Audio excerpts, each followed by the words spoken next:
Donc, ce qui nous paraît important aujourd'hui, si on le voit avec la crise du Covid-19, c'est que moi-même, j'ai été directeur du management des risques chez Bouygues Télécom avant donc il y a maintenant plus de 13 ans. Une crise, ça s'anticipe.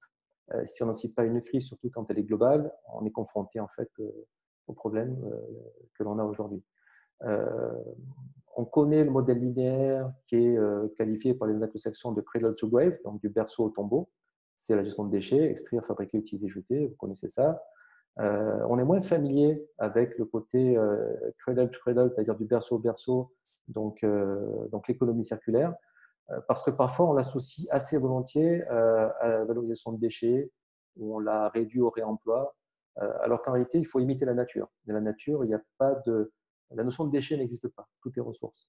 Mais pour ça, ça veut dire que quand on fabrique, qu'on utilise, qu'éventuellement on répare, on réutilise, on réemploie, qu'après une réutilisation, un réemploi, derrière, ça réintègre bien un processus de fabrication et qu'au lieu d'extraire, en fait, on fasse de l'upcyclage.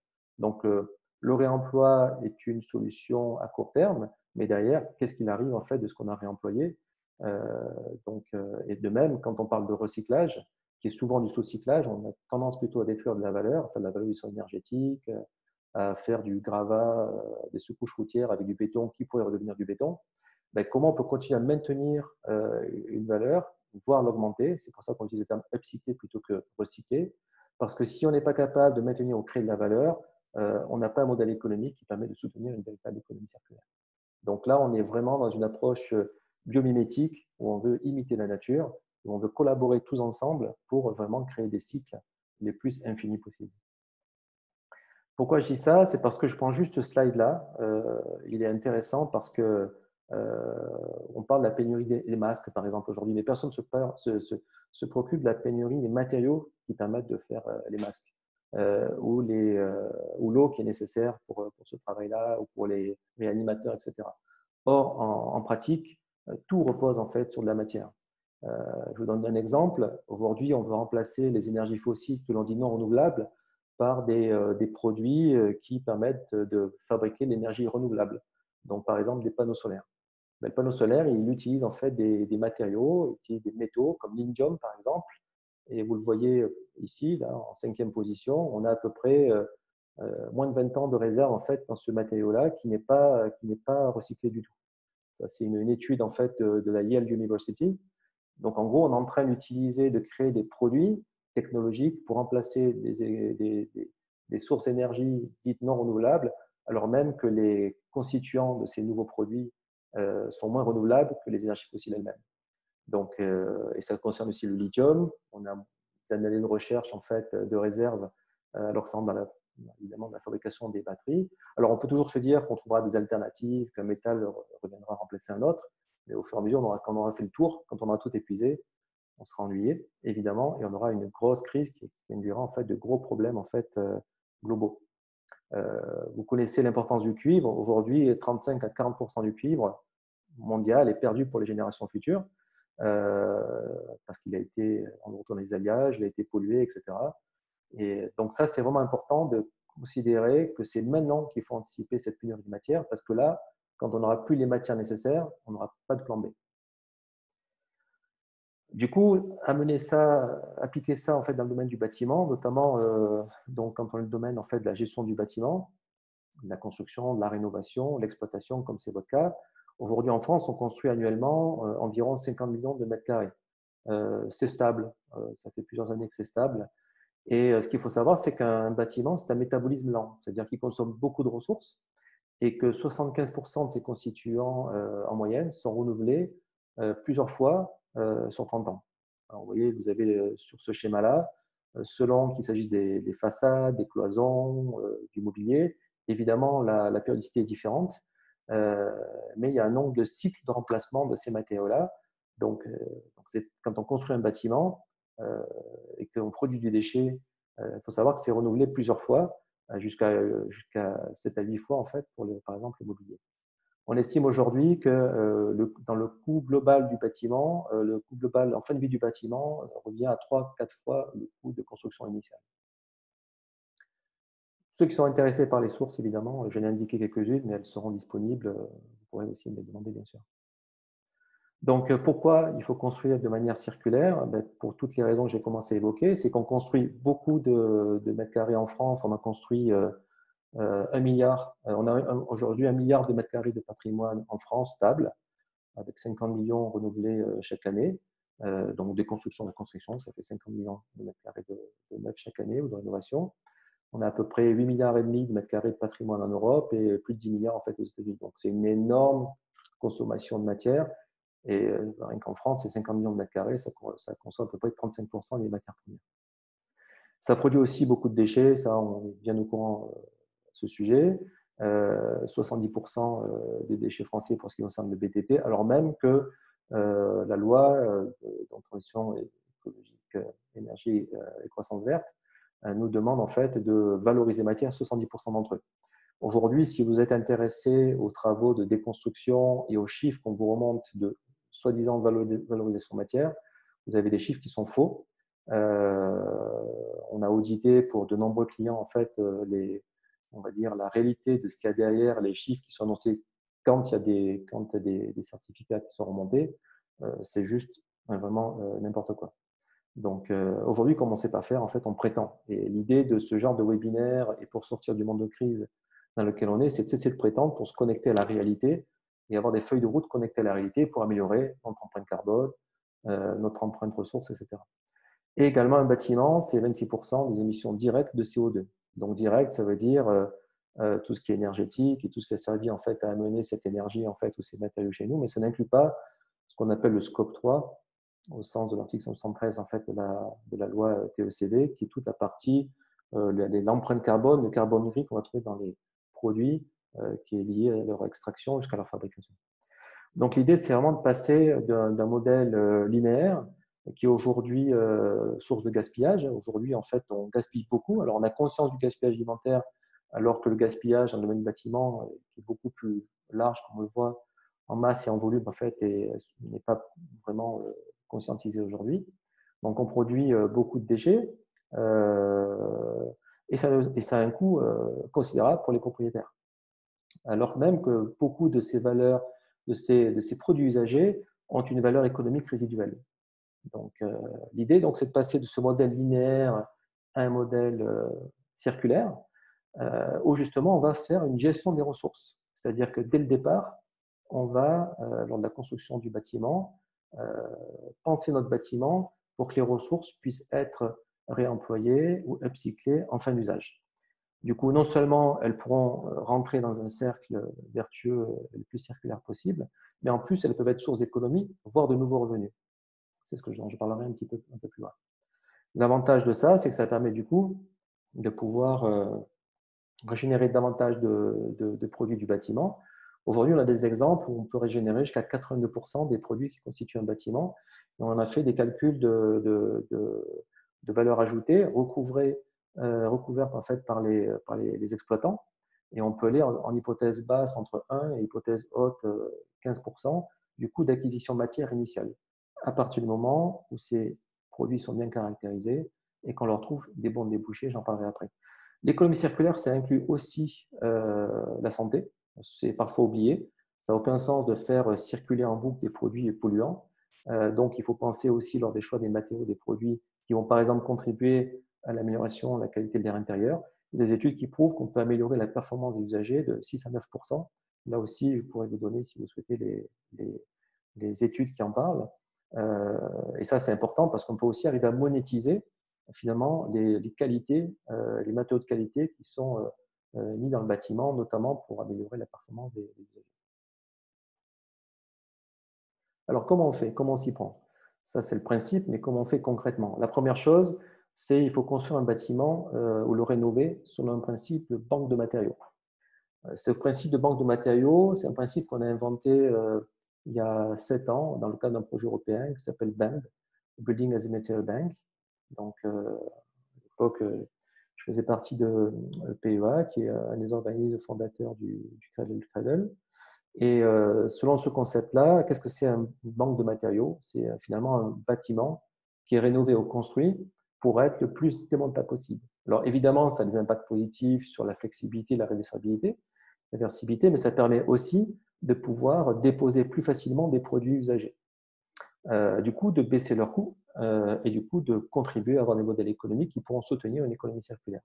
Alors, ce qu'il faut aussi, ce n'est pas tout de pouvoir démonter facilement, c'est de savoir qu'est-ce qu'on démonte. Donc, on a besoin de caractériser les constituants du bâtiment à travers ce qu'on appelle des passeports circulaires. Un passeport circulaire, c'est une carte d'identité d'un produit dans lequel on va trouver sa composition, ses prochains usages, ses prochaines vies, sont des informations sur sa non-toxicité, des informations sur son empreinte carbone, sur l'énergie qu'elle servi à le produire, son impact sur l'eau, son impact sur l'humain, la part de recyclé et également des informations de montabilité, démontabilité et de maintenance. L'idée, c'est de maintenir le plus possible le statut de ressources aux composants qui entrent dans la constitution d'un bâtiment. Alors ça, c'est des choses en fait qui sont possibles aujourd'hui. Et là, je vous montre un logiciel qu'on développe depuis 2016 qui s'appelle MyEpsyClea, qui est un module qui s'appelle le module passeport. Et on a la possibilité de donner des comptes gratuits à des fabricants qui vont déclarer leur passeport, qui vont être aussi notés. Vous voyez des petits pictos sur lesquels je reviendrai tout à l'heure, qui permettent on va dire d'identifier, de caractériser l'empreinte positive de leurs produits sur la non-toxicité, sur la circularité, l'eau, l'empreinte carbone, l'humain, etc. Un petit peu comme si vous connaissez Yuka dans les produits alimentaires. Et donc, on donne gratuitement en fait, des comptes aux fabricants et on donne aussi des comptes gratuits à ceux qui souhaitent accéder à cette librairie. C'est une librairie open source pour permettre en fait, aux promoteurs, aux maîtriseurs de pouvoir donc construire des bâtiments sur la base de matériaux sains et circulaires. Donc, on essaie de donner, à mettre de la conscience, davantage de conscience dans les choix de matériaux que l'on fait, parce que c'est eux, dès la conception, qui vont déterminer le succès de l'économie circulaire et du resource management qui a lieu en aval lors de l'exploitation du bâtiment une fois qu'il est livré. Donc ça, c'est le premier principe, c'est construire un bâtiment comme une banque de matériaux. Le deuxième principe, c'est évidemment de sélectionner des bons produits. C'est quoi un bon produit? C'est quoi un produit circulaire? C'est soit un produit qui est certifié Cradle to Cradle ou un produit qui est équivalent, c'est-à-dire qui n'est pas certifié, mais qui a des qualités similaires et qu'on peut mesurer. Donc, je ne fais pas particulièrement la publicité pour les produits Cradle to Cradle. L'avantage de ces produits-là, c'est qu'ils sont certifiés par rapport à ces notions de non-toxicité, de circularité, d'empreinte carbone, d'énergie, d'impact sur l'eau et sur le social. On a besoin de ces informations-là dans les passeports circulaires parce que ça nous servira ensuite pour faire des choix et pour faire des calculs d'indicateurs circulaires. Mais si on a des produits qui ne sont pas certifiés et qui sont capables de démontrer la part de recyclé, leurs prochains usages, leur empreinte carbone, le degré de non-toxicité, ils sont aussi les bienvenus et ils peuvent se retrouver dans les librairies qui figurent en haut à droite. Donc là, encore une fois, si on veut travailler sur des produits locaux qui ne sont pas certifiés, il n'y a aucun problème. Il faut juste que ces produits locaux ou ces produits non certifiés apportent des preuves de leur qualité en matière de santé et d'environnement. Voilà. Heureusement, on a quelques fabricants en France, je pense notamment à Target en fait, en produits Cradle Cradle. Sachez qu'aujourd'hui, les pays les plus avancés là-dedans, ce sont les Pays-Bas, l'Allemagne, quelques pays scandinaves et les États-Unis. C'est là où se joue en fait le marché de la matière première secondaire des prochaines années. Aujourd'hui, on n'a pas assez de fabricants français qui sont impliqués dans cette philosophie-là on risque d'en souffrir dans les prochaines années. Quand on parle de le relocaliser, c'est le cas des masques, en fait, certaines productions stratégiques sur le territoire, d'avoir des produits aussi qu'on va utiliser sur notre territoire plutôt que dépendre en fait, de l'étranger, c'est aussi important. Donc, même si le produit n'est pas certifié Cradle, qu'on puisse mesurer son empreinte carbone à travers les DES ou les EPD, ou qu'on puisse avoir des informations à travers des passeports circulaires sur la circularité, l'endoxité, etc., c'est extrêmement important. Donc, des produits, des bâtiments démontables, caractérisés sur la base de caractériser de bons produits, sur la base d'un processus de construction circulaire. Je ne vais pas le détailler maintenant, on fera ça lors du prochain webinaire qui aura lieu la semaine prochaine, parce que on va passer plutôt sur les concepts et leur application. Mais il y a aujourd'hui des processus de construction qui sont très, on va dire, qui sont bien déployés, sur lesquels il y a beaucoup d'expérience et qui sont très distribués entre les acteurs de la rénovation ou de la construction, que ce soit les fabricants, les entreprises ou les maîtrises d'œuvre, de manière en fait à ce que ce ne soit pas un effort concentré sur un acteur, mais que ce soit dilué entre les différents acteurs, ce qui fait qu'en fait le surcoût est quasiment nul. Donc la troisième chose qui est importante, c'est aussi de retirer toutes ces informations qu'on a à travers les passeports circulaires, de récupérer l'information qui nous permette de tendre vers nos objectifs de foncière ou de bailleurs en matière de stratégie de neutralité carbone, stratégie de zéro déchet, et voir aujourd'hui, on est en train de travailler avec différents experts immobiliers pour réintégrer finalement la valeur économique résiduelle des bâtiments, des produits du bâtiment, dans la valeur vénale des bâtiments eux-mêmes. Aujourd'hui, vous savez que cette valeur est calculée à dire d'experts, en fonction de la localisation, l'usage, et puis du marché. On peut aussi, et on est en train de travailler, donc à voir comment on peut réintégrer cette valeur économique résiduelle qui est mesurée à un instant T dans la valeur du bâtiment, peut-être au moment de sa cession. Donc, dès qu'on a de la data, dès qu'on a des passeports circulaires bien renseignés, à partir du moment où on a des gisements qui constituent le bâtiment, des gisements de produits, et c'est quoi un gisement? Finalement, c'est un produit avec son passeport, une quantité et une localisation, donc l'adresse du bâtiment, on est capable de faire des calculs d'empreinte carbone, des calculs de non-toxicité, des calculs de degré de circularité et des calculs de valeur économique résiduelle qui concerneraient éventuellement la destruction totale du bâtiment, donc incluant la structure, ou alors qui se baseraient uniquement sur la rénovation de tout le bâtiment ou sa rénovation sur 30 ans, donc avec des cycles de remplacement des concessions du bâtiment dont je parlais tout au début de la présentation. Donc là, on est capable là aussi de pouvoir faire des calculs automatiques avec, par exemple, un outil qu'on a développé. Je vous parle de MyEpsica, mais je ne tiens pas à insister particulièrement là-dessus. L'idée de ces webinaires-là, c'est justement de pouvoir partager toutes nos bonnes pratiques. Donc, c'est important que ce soit connu, qu'il y a à la fois des choses qui sont conceptuelles, mais aussi des choses qui existent. On n'est pas en fait juste on va dire dans l'injonction, mais qui est une vraie réalité. Pourquoi on fait tout ça? Pourquoi on crée des bâtiments qui sont circulaires, avec des bons matériaux, avec une dépose facilitée? Justement pour finalement rentrer dans ce mécanisme de circularité et de cycle, comme dans la nature. Dans la nature, vous avez des écosystèmes.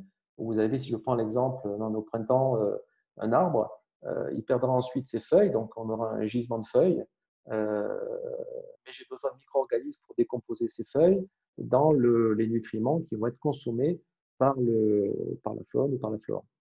Donc là, c'est pareil, on inverse le modèle, c'est-à-dire que dans un modèle de gestion des déchets classiques, on a un tas de déchets dont on ne sait rien, qui n'est pas caractérisé, et on paye pour s'en débarrasser, et on essaie plus ou moins de trouver des exutoires, et on n'est pas très motivé à le faire, puisque finalement, on paye des gens qui vont chercher à s'en débarrasser à moindre coût.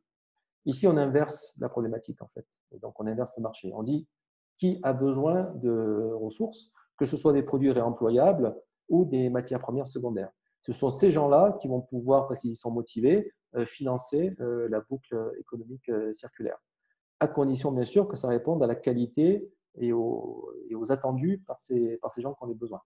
D'où la logistique intermédiaire de transformation qui va permettre, par une somme de travaux de collecte, dépose, massification, transformation chimique, transformation mécanique ou autre, ou réparation, en tout cas, de pouvoir répondre à la qualité attendue par ceux qui ont le besoin. Et comme ceux qui ont les besoins et ceux qui ont les gisements peuvent parler le même langage à travers justement ces passeports circulaires, dans lequel figure une notion de nomenclature, on a dû inventer une notion de nomenclature avec 4000 termes aujourd'hui qui permet en fait à ce que les gens se parlent le même langage. Si par exemple vous avez Dim par exemple qui veut faire des collants en nylon et qui demande du nylon recyclé et que vous avez je sais pas, un bâtiment dans lequel il y a une moquette usagée en polypropylène ou a fortiori en polyamide qui est finalement, parce que le nylon c'est le nom commercial du polyamide, qui sache qu'ils parlent le même langage, que ma moquette en polyamide 6 peut correspondre aux besoins de quelqu'un qui a besoin en nylon. Donc il faut que quand on caractérise des besoins, quand on caractérise des produits et donc des gisements, il faut, à travers leur passeport circulaire, qu'on s'appuie sur une nomenclature commune et universelle qui soit capable de caractériser tout type de ressources, depuis donc des ressources, des matières appliquées au bâtiment, jusqu'en passant par le packaging, les biodéchets. Donc, il faut quelque chose qui soit vraiment capable de pouvoir embrasser toute cette variété de ressources. Du coup, à partir du moment où on a collecté toutes ces informations au sein d'une matériothèque, que ce soit légitimement les besoins ou les transformations, c'est ce qu'on voit dans l'ordinateur du haut. Donc, on distribue là aussi des comptes à des gens qui ont des besoins, des gens qui ont des capacités de transformation.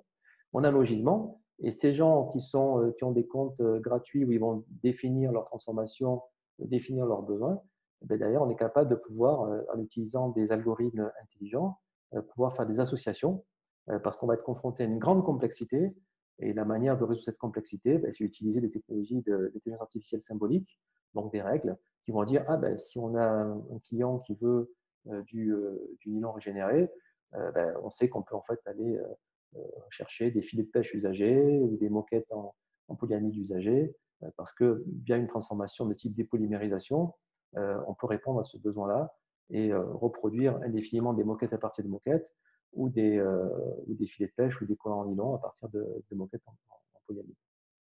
Donc ça, c'est important. Nous, là aussi, on a fait un gros travail open source où on a recensé des centaines et des centaines de transformateurs pour permettre de faciliter, de pouvoir faciliter en fait l'accès à des gens qui vont permettre de boucler la boucle. Ce qui nous manque finalement pour l'économie circulaire beaucoup, c'est l'accès à la donnée et une donnée qui soit caractérisée. C'est ce que fait la nature. Elle a 3,5 milliards d'années d'expérience. C'est ce qu'on essaye de modéliser. Et pour ça, on a besoin de la donnée. On a besoin d'associer donc des données au bâtiment. Donc, c'est pour ça qu'à travers ces outils-là, que ce soit Mappsicléa ou des outils équivalents, on peut arriver en fait à créer des écosystèmes et un petit peu comme un GPS avec une destination, d'un point de départ à une destination. On est en train maintenant aujourd'hui, et c'est important pour que ça fonctionne tout ça, de se connecter aussi avec des jumeaux numériques de type BIM, mais BIM exploitation, pas le BIM de conception, trop complexe et il manque de données en fait métiers. Mais pour ce qui nous concerne, nous, ça je ouvre une parenthèse, on est en train de définir à travers les API des accès avec quelques acteurs, ils ne sont pas nombreux aujourd'hui, qui ont des outils en BIM gestion, exploitation, maintenance, pour éviter la double saisie, tout simplement.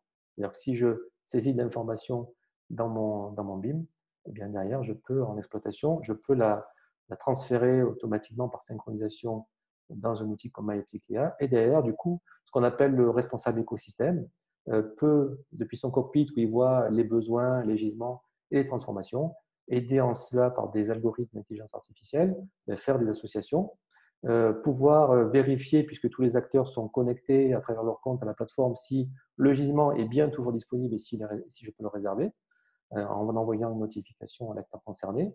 Et ensuite, donc, pouvoir, une fois que l'écosystème est constitué théoriquement, faire une proposition, une offre à celui qui a le besoin, éventuellement négocier avec lui.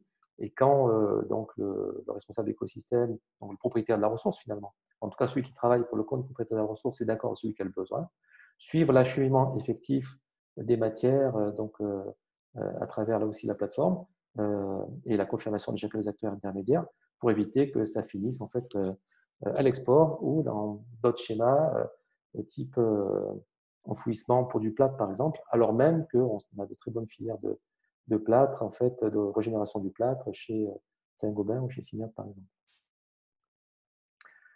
Un autre processus qui va de pair, surtout quand on est une foncière, un bailleur, en fait, c'est le processus de déconstruction circulaire. C'est qu'aujourd'hui, je vous ai parlé de la construction, de la rénovation, il y a aussi toute la partie de déconstruction. On a vu qu'on a un patrimoine considérable.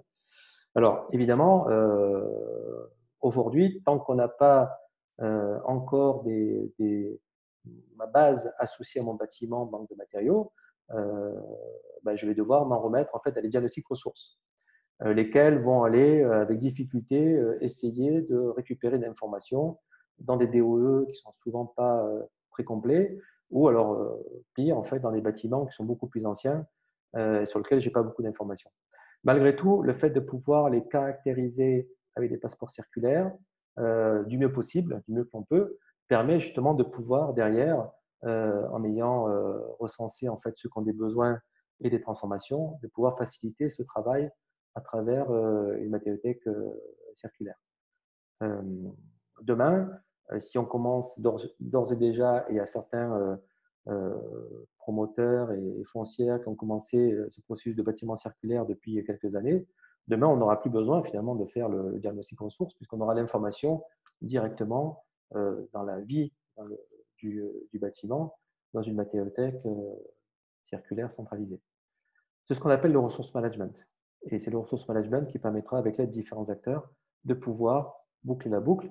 Alors, et de tendre, dans un premier temps imparfaitement, mais de plus en plus en fait, vers une circularité effective des ressources, donc une préservation des ressources pour éviter et anticiper les crises dont je parlais précédemment.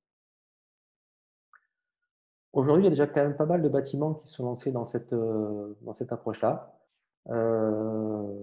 C'est souvent, pour l'instant, je trouve encore trop souvent dans le cadre de concours, de programmes comme Réinventer Paris, Réinventer la métropole, etc., où les promoteurs cherchent à se différencier et à innover.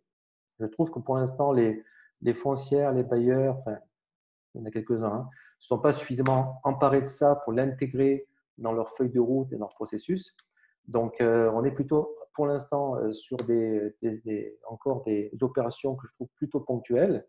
Donc, mais ça couvre tous les domaines. Ça couvre les hôtels. Par exemple, aujourd'hui, il y a Accor Invest donc, qui a défini en fait, des chambres circulaires avec des produits entièrement caractérisés avec leur passeport et dont le service achat demande en fait que tous les gens, les fabricants de produits qui veulent travailler avec eux remplissent en fait des passeports circulaires, par exemple dans MyEpsicléa, et d'ailleurs en fait établit des ponts entre les différents hôtels pour qu'en fin d'usage, vu qu'on a les prochaines vies ou qu'on peut les créer à travers qu'on appelle le module de ressources management, on est capable de faire des échanges entre hôtels ou éventuellement de publier sur des places de marché s'il n'y a pas d'usage interne à Core Invest, ou alors de pouvoir tout simplement upcycler la matière si on a plus intérêt à upcycler la matière qu'à réemployer le produit. On a des sièges sociaux. Il y a Vinci en fait, qui construit son nouveau siège social en Nanterre selon ce principe-là de bâtiment manque de matériaux. Il y a la Sogeprom qui a rénové son siège à la Défense selon ce principe-là. Il y a Nexity qui construit en fait selon ce principe-là le centre de formation de Deloitte au Val d'Europe. Il y a aussi donc des parcs d'activités comme celui que construit la compagnie de Salzbourg en fait. C'est 82 000 m² à Arcueil, donc c'est assez considérable et c'est complètement inspiré d'une approche biomimétique qui va même au-delà de l'approche dont je vous parlais maintenant, qui inclut également la partie biodiversité, la partie énergétique, etc. Très intéressant. Des centres commerciaux, en fait, comme ce qui se fait à Rennes avec la rénovation du palais, l'extension du palais de commerce fait par Frey et la Postimo, ou des logements, en fait, comme par exemple ce que fait Airtel, en fait, avec Crédit International sur Paris. Donc, il y a déjà pas mal d'initiatives, mais vous voyez quand même 400 000 m² rapportés à 50 millions de mètres carrés, on est loin, en fait, d'avoir un impact significatif. Et c'est pour ça qu'on a pensé que l'Alliance Bâtiment Circulaire était l'occasion de pouvoir sensibiliser, partager, faire grossir ce nombre d'acteurs, quels qu'ils soient, hein, depuis les bureaux d'études jusqu'aux foncières en passant par les promoteurs, les facility managers, etc., à contribuer à augmenter ce volume de cette surface de bâtiments circulaires dans le temps et progressivement, parce que ça ne peut être que progressif, en mettant en œuvre, en fait, peut-être, ou en tirant parti des bonnes pratiques qu'on est en train de partager sur ces webinaires-là. En tout cas, pour conclure, ce qui nous semble, en fait, c'est que les bénéfices, peut-être pour les bailleurs et les foncières, en fait, c'est justement de prendre conscience que en travaillant différemment et je dirais en bottom-up, c'est-à-dire en partant des produits, en ayant une vision informée et caractérisée des produits constitutifs du bâtiment, de pouvoir, plutôt que de générer des déchets et des coûts, finalement, ce qui est encore majoritairement le cas, et on sait bien aujourd'hui que le réemploi ne touche qu'à peu près 5% des produits d'un bâtiment, de pouvoir justement plutôt générer des économies et des revenus en choisissant quand c'est pertinent le réemploi, quand c'est pertinent le recyclage, et puis même de pouvoir augmenter la valeur vénale d'un parc immobilier parce qu'on peut être capable de réintégrer cette valeur économique résiduelle qu'on sait mesurer dans la valeur vénale du parc. Ça permet aussi de faire des choix plus pertinents en termes de produits circulaires pour contribuer à cette valeur économique résiduelle, mais aussi pour améliorer la qualité de l'air intérieur. Donc, tous les produits n'ont pas du tout le même impact sur la qualité de l'air, par exemple, on le sait. Et même quand on commence à monétiser, comme je disais tout à l'heure en début de présentation, l'impact en termes de performance accrue sur les usagers du bâtiment. Quand il s'agit d'un bâtiment de type tertiaire, c'est même quelque chose, un argument, qui est un argument supplémentaire de vente vis-à-vis des locataires. D'ailleurs, ce genre d'argument est déjà utilisé en Hollande par exemple, si vous connaissez le parc 2020, ce genre d'argument qui est construit sur ce modèle-là que je viens de vous présenter, ce genre d'argument est utilisé en fait pour la location en fait des, des surfaces. C'est plus facile aussi de tendre vers la neutralité carbone, qui est, on le sait, en fait, une ambition forte en fait, des foncières et des bailleurs, notamment en pouvant maintenant calculer le scope 3 du parc immobilier, parce que le scope 1, le scope 2, dans tout ce qui est émissions directes liées à l'énergie ou indirectes, toujours liées à l'énergie, ça, on sait le faire, notamment dans le cadre de plus c'est moins, mais de manière assez macro. Là, l'idée, c'est de se dire, bah, si je prends tel produit plutôt que tel autre, en fonction de son passeport circulaire et de son empreinte carbone, laquelle est issue d'une FDES, d'une PD ou d'évaluation spécifique. Et en les agrégeant à travers les quantités associées à ces produits-là, bah, je peux vraiment calculer le scope 3, qui est vraiment, on va dire, qui inclut l'empreinte carbone depuis l'extraction jusqu'à la fabrication du produit. Donc, c'est une manière aussi d'avoir de l'information. On sait que beaucoup de gens, en fait, aujourd'hui, sont un peu démunis par rapport à ça. Et puis, c'est aussi la possibilité de proposer de nouveaux services de ressources management à vos locataires, parce qu'on sait bien qu'il y a une partie voilà, que vous maîtrisez, et puis il y a une partie en fait, qui est rendue chez les locataires. Mais il y a des nouveaux services qui peuvent être proposés justement de gestion circulaire, voire de gestion en fait, des constituants usagers générés par les locataires quand ils font par exemple une opération de rénovation. Donc ça peut être de nouveaux services qui peuvent être proposés donc qui peuvent être aussi source d'économie pour eux. Ça peut s'intégrer dans un nouveau format de service en fait dans la relation entre la foncière, le bailleur et ses locataires. Et ensemble, ça permet de contribuer au zéro déchet et à tendre vers la neutralité carbone.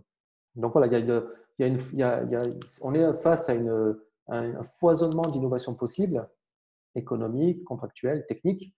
Et c'est un petit peu ça qu'on voulait initier à travers, c'est mon dernier slide, initier à travers cette initiative-là.